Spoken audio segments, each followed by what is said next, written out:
Sinjuri, nsemmilkom nilqakom għal programmi ieħor ta' Flusek. Illum ser nibdew billi nagħmlu intervista ma' Felipe Navarro, l-President u l-Kap Eżekuttiv tal-MAPFRE Middlesea PLC sabiex nitkellmu dwar il-kumpanija. Fit-tieni parti tal-programm mbagħad ser nintaqgħu ma' missieden regolari tagħna Jasmine Mitti sabiex naraw ftit x'qed jiġri fis-swieq internazzjonali. Ħanibdew billi nagħmlu kollegament virtwali ma' Felipe Navarro. Felipe, good afternoon. How are you? Welcome again on Flusek. Thank you very much. Felipe, MAPFRE Middlesea recently held its annual general meeting for shareholders.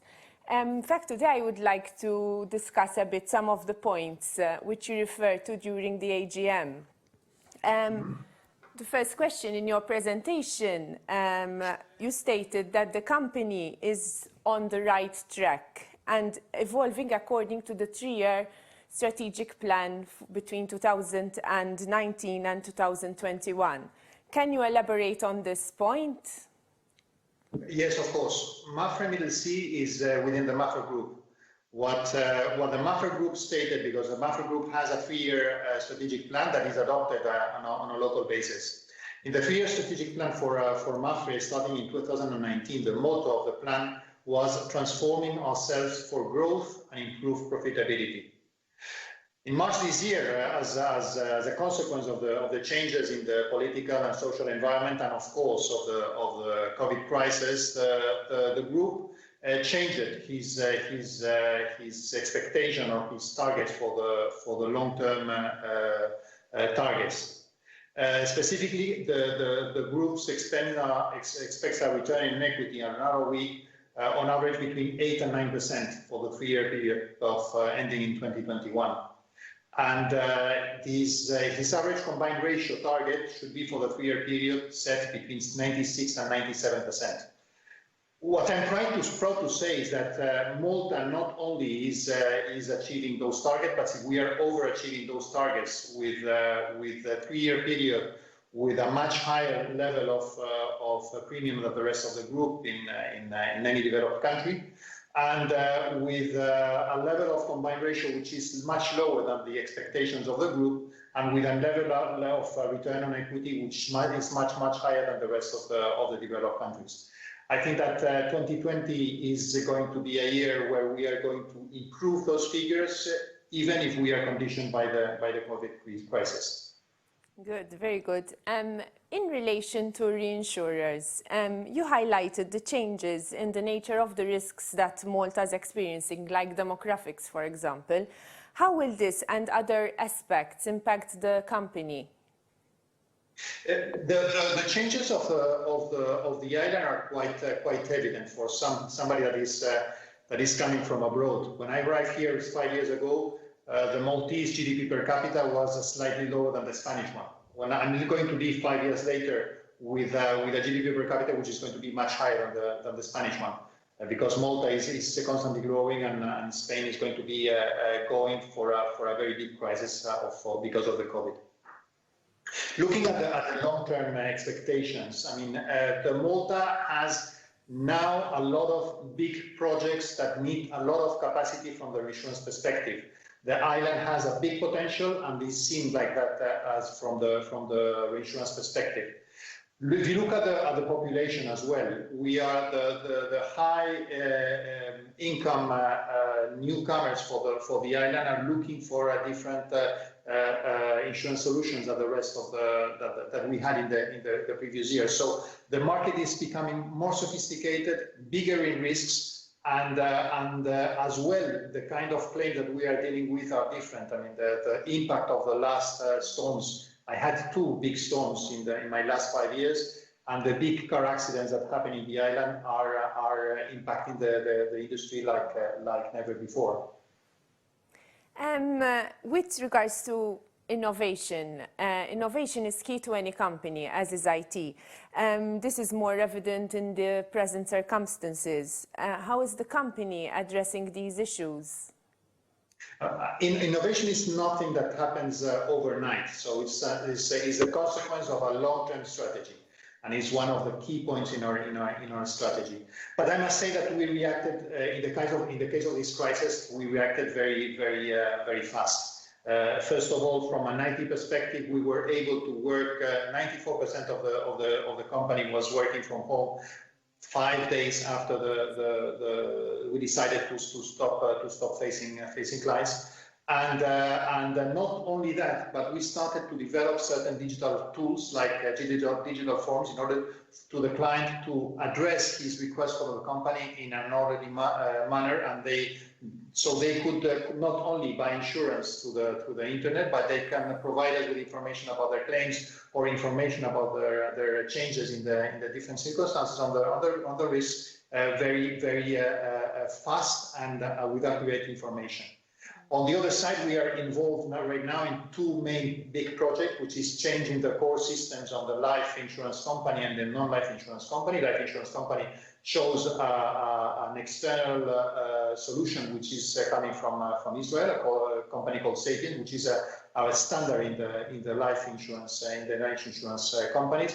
And we are evolving, and we have a 3-year plan in order to change the core systems. Tronweb, which is the proprietary system from MAPFRE, is going to be ready for us in the next couple of years. Right now, we have already 3 lines of business that are going to be deployed by January. We have already health.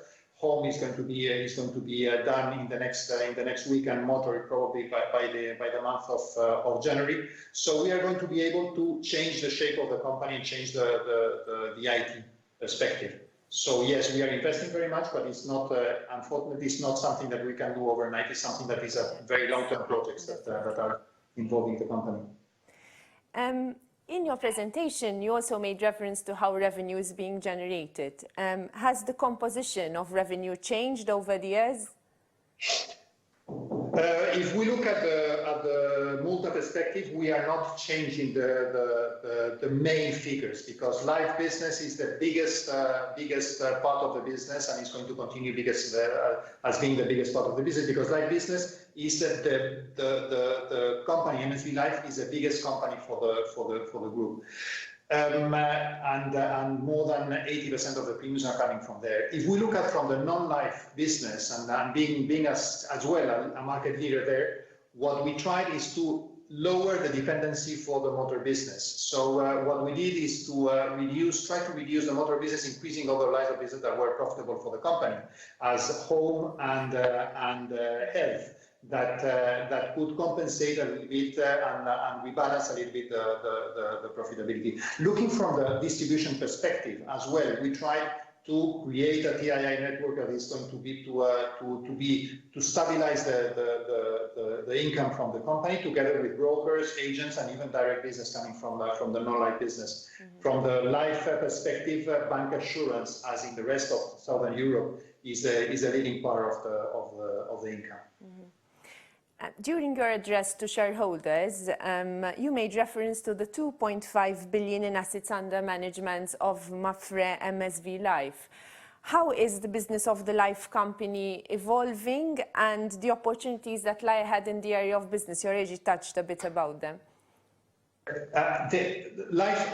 I mean, we have to bear in mind that 2.5 billion of assets on MSV Life is more than 15, 16, 17, 17% of the Maltese GDP. I don't know any other insurance company in the world that has such a big proportion of the market. So for us, life business is very important, and for Malta is very important. What we need to change, or what are the opportunities for the future of the country, is that right now we are focusing on mainly on one product, which is the with-profit single premium business. The possibilities for the future are related mainly for the pension plans, and more on the occupational pension plans. That I think that is a market that is going to grow very much in the future, and it's going to change the shape of the Maltese life insurance business. And I think that we can bring to the country as well the modern unit-linked products that have been distributing in the Southern Europe. That I think that for Malta is totally an untapped market. Is totally a virgin market for the country. Mm-hmm. In fact, you made reference to multi-channel distribution approach. Why is this important? I think that a company cannot depend only on one way of accessing the clients. What we speak about the multi-channel distribution, we are speaking about the way we are addressing or the way we are contacting our clients, or more importantly, how the client chooses to approach the company. Right now, the client can approach the company through agents, through TIIs, through brokers, through even directly through the business. We are right now doing those kind of distribution, but as well the client can address the company with a physical presence in our offices, through the telephone, through the internet. We have issued right now a bot, which is Emma, which is quite successful because it's able to answer most part of the questions of the client. So the idea is that the client could touch the company as they prefer, and addressing the questions in the right way or in the way that they want to do it. The company decided to suspend payment of its dividend for 2019. Was this mainly due to the pandemic, or there were other aspects which you took into consideration? It was on the 2nd of April this year, just after the declaration of the pandemic, EIOPA, the European regulator, urged the insurance companies to suspend the extraordinary dividends as of this day, the 2nd of April. On the 8th of April, the MFSA issued a similar circular. In this regulatory environment and due to the capital constraints, MAPFRE MSV, whose life subsidiary, decided to suspend the payment of its dividend as of financial year 2019. And MAPFRE Middlesea recommended for approval of the same approach on its AGM.